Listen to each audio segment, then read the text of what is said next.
Dear students, take my সালাম, আসসালামু আলাইকুম ওয়া রাহমাতুল্লাহ। আমরা গত ক্লাসে আলোচনা করেছিলাম ইংরেজি সেকেন্ড পেপারের প্যারাগ্রাফ এবং অ্যাপ্লিকেশন নিয়ে। আজকে ইম্পর্টেন্ট পেসেজ ফার্স্ট পেপার নিয়ে আলোচনা করব। চলো আমরা ক্লাসটি নিয়ে আলোচনা করি। Test examination English 2025 first paper passage. Number 1 এ রয়েছে মাই নেম ইজ আমেরিগো।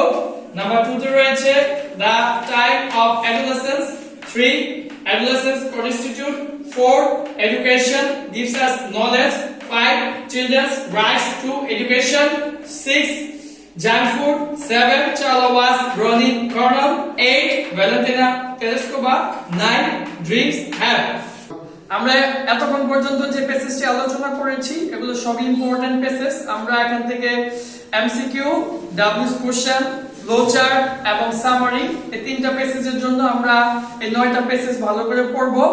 আমি মনে করি এখান থেকে তোমাদের টেস্ট পরীক্ষায় পেসেজ কমন পড়বে, সে আশাবাদ ব্যক্ত করে তোমাদের সকলের সুস্বাস্থ্য কামনা করে আমার ক্লাসটি এখানেই আজকের মতো শেষ করছি। সবাই ভালো থেকো, সুস্থ থেকো, আল্লাহ হাফেজ।